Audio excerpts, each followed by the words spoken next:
আচ্ছা দেখো, এখন আমরা একটা গুরুত্বপূর্ণ অঙ্ক দেখি। এখানে বলছে একটি আয়তাকার চ্যানেল দিয়ে 0.5 মিটার কিউব পার সেকেন্ড পানি নির্গত হচ্ছে। যখন বেড স্লোপ 400:1 হয়, তখন চেজি সূত্রের ধ্রুবক C=60 হলে আয়তাকার চ্যানেলে লাভজনক প্রস্থচ্ছেদ নির্ণয় কর। মোস্ট একটা ইম্পর্টেন্ট অঙ্ক।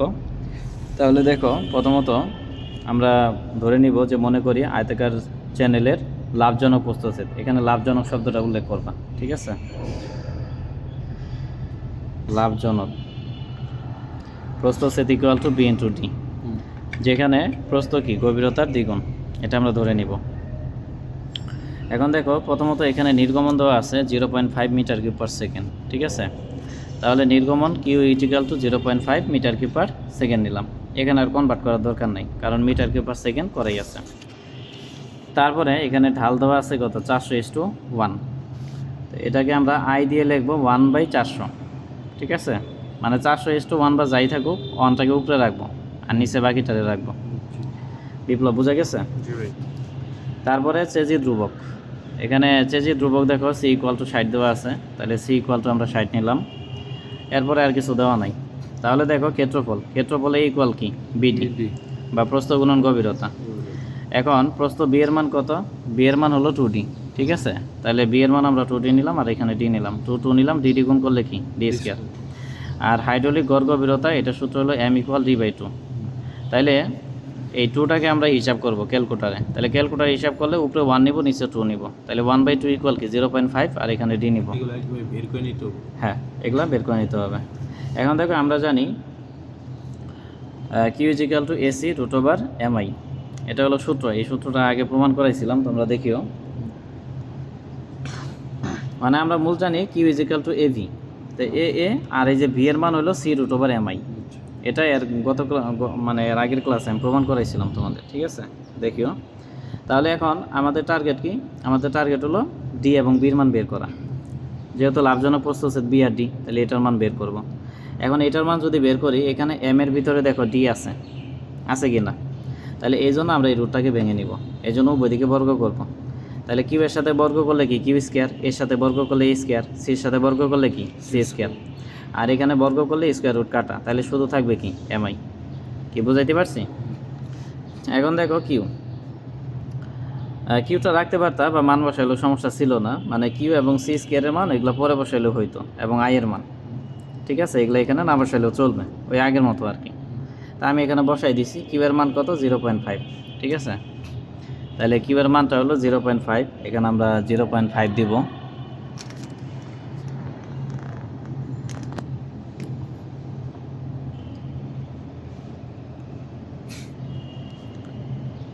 আচ্ছা দেখো, তাহলে কিউ এর মান আমরা 0.5 দিলাম, এখানে স্কোয়ার দিলাম, ইকুয়াল দিলাম, তারপরে এ। তাহলে এর মান কি 2D², তাহলে এর মান 2D² নিলাম, তারপরে স্কোয়ার নিলাম, তারপরে সি এর মান কত 60 নিলাম, স্কোয়ার দিলাম। এই যে এখানে QC এবং এই যে আই, এই মানগুলো তোমরা পরে বসাইতে পারো, আর এগুলো আপাতত কিন্তু প্রয়োজন হচ্ছে না। এক্সট্রা একটা লেখা তোমরা এইভাবে করিও খাতায়, পরীক্ষায়। তারপরে এম এর মান কি? এম এর মানটা বসাইতে হবে। এম এর মান হলো 0.5D, তাহলে এম এর মান 0.5D নিলাম। মানে মূল কথা হলো এখানে এ এবং এম এর মানটা বসাইতে হবে, কারণ এ এবং এম এর মধ্যে কি ডি আছে, আর আমাদের টার্গেট তো ডি এর মানই বের করা। বাকিগুলো তোমরা পরে বসাও, এটা বসাইলে বেশি বেটার হয়। তারপরে আই এর মান কত 1/400, তাহলে 1/400 বসাইছি। এখন 0.5² নিলাম, তাহলে 2 দুগুণা কত 4, আর D² আবার স্কোয়ার, তাহলে 2 দুগুণা কি 4 হবে। আর এখানে 60² নিলাম, 0.5D নিলাম, এখানে যা আছে তাই নিলাম। তাহলে এখন দেখো সংখ্যাগুলোকে আগে দেখবো। তাহলে সংখ্যা প্রথমে 4, তারপরে 60², তারপরে 0.5, তারপরে কি 1/400, আর এখানে D⁴ আর D⁴ হিসাব করলে কি D⁴ হবে। এখন D⁴ এর মান ধরে বের করব। তাইলে যা নিচে আছে তা উপরে চলে যাবে, আর যা উপরে আছে তা কি নিচে চলে যাবে। তাহলে এটার জায়গায় এটা রাখলাম, তাহলে এই যে এগুলা কি আছে, এগুলা আছে উপরে, এটা চলে যাবে কি নিচে। আর 1/400 আছে, এটারে তুমি যদি 1/400 একটা সংখ্যা বিবেচনা করো, তাহলে এটা নিচে দিতে পারো। আর যদি মনে করে যে না, আমি আলাদা আলাদা করে কাজ করব, তাহলে 400 উপরে চলে যাবে, আর একটা কি নিচে চলে আসবে। কি বুঝাইতে পারছি? বা এই যে এইভাবেও দিতে পারো, এইভাবেও লিখতে পারো, বা এই 400টারে কি তুমি এখানে উপরেও লিখতে পারো, কোনো সমস্যা নেই। এমনভাবে হিসাব করলে এই 400টা উপরে চলে আসে, ঠিক আছে? এই হলো বিষয়। আর কি এটা ডাইরেক্টলি নিচে দিতেছে? হ্যাঁ, ডাইরেক্ট দিছি, তোমরা ওইভাবে করলে করতে পারো, প্রবলেম নেই। হ্যাঁ, তাহলে এখানে ডি রাখলাম, এটা ক্যালকুলেটার হিসাব করলে এটা আসবে।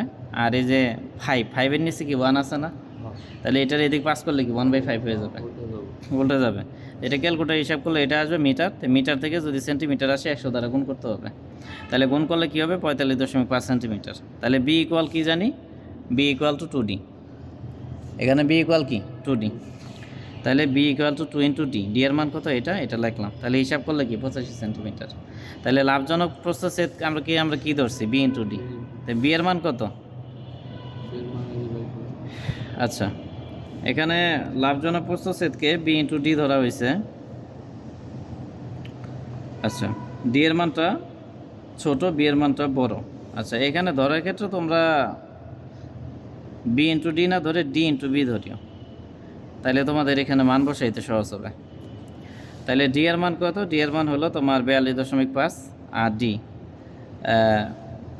বি এর মান কত 45, এই জন্য 45 নিলাম। তাহলে এটা হলো লাভজনক প্রস্থচ্ছেদ। তাহলে এখানে কোনো প্রশ্ন আছে কি না, থাকলে বলতে পারো। মানে ধরার ক্ষেত্রে ডি ইন্টু বি দিবা, ঠিক আছে। বি ইন্টু ডি দিলেও সমস্যা নাই, মূল কথা হলো একটাই, যেভাবেই ধরো না কেন ধরা একটাই, তবে এইভাবে ধরলে কি তোমাদের এখানে বসাইতে সহজ হবে। নাইলে আর কি তখন ভাই একটু উল্টায় বসাইতো। উল্টায় বসাইলেও সমস্যা নেই, এটা ম্যাটার না, কথা একটাই। তাহলে আশা করি বুঝতে পারছো। হ্যাঁ, নামাজের সময় হয়েছে, আজকে এই পর্যন্তই। তাহলে ভাই এগুলো HW করে